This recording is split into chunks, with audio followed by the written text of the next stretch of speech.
स्वागत है आपका ब्रेक के बाद। और न्यूज नाइट के अंतिम पड़ाव पर हम पहुंच चुके हैं, लेकिन बेहद महत्वपूर्ण खबर आपको दिखाएंगे। देश की आर्थिक दिशा और राजनीतिक विमर्श का मंच एक बार फिर संसद बनने जा रहा है।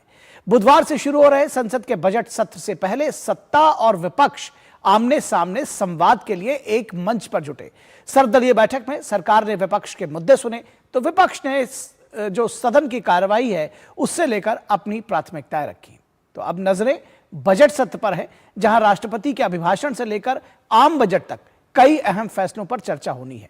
संसद के इस सत्र से देश की आर्थिक नीतियां और राजनीतिक सहमति की दिशा तय होगी। तो आप देखिए किस तरह से ये आम सहमति बनाने की कोशिश की जा रही है। हमें दीजिए इजाजत।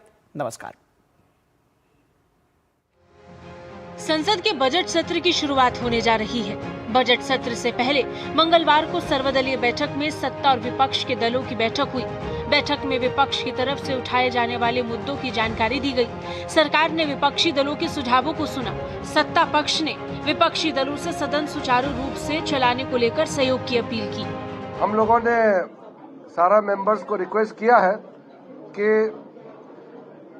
सब पार्टी सहयोग करें और हमारे संसद को सुचारू रूप से चलाने में सब योगदान करें।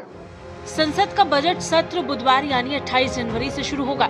दोनों सदनों की संयुक्त बैठक में राष्ट्रपति का अभिभाषण पहले दिन होगा, जबकि 29 जनवरी को आर्थिक सर्वेक्षण पेश किया जाएगा। आम बजट 1 फरवरी को सदन के पटल पर रखा जाएगा। बजट सत्र के पहले चरण में राष्ट्रपति के अभिभाषण पर धन्यवाद प्रस्ताव पर चर्चा की जाएगी। उसके बाद आम बजट पर चर्चा होगी।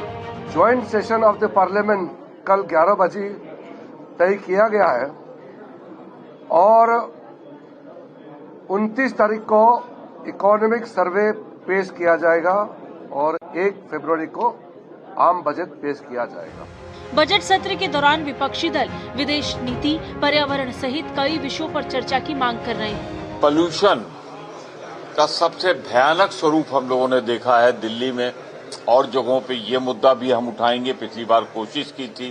कल इंडिया गठबंधन की बैठक होगी, उसमें भी हम मुद्दे तय करेंगे, रणनीति तय करेंगे, उस पर करेंगे। सर्वदलीय बैठक में 39 दलों की तरफ से 51 नेता शामिल हुए। बजट सत्र का पहला चरण बुधवार यानी 28 जनवरी से 13 जनवरी तक चलेगा, जबकि दूसरा चरण 9 मार्च से 2 अप्रैल तक चलेगा। दूसरे चरण में बजट पारित कराने के साथ ही अन्य विधायी कामकाज पर सत्ता पक्ष का जोर रहेगा। शैलेंद्र मिश्र की रिपोर्ट, डीडी न्यूज।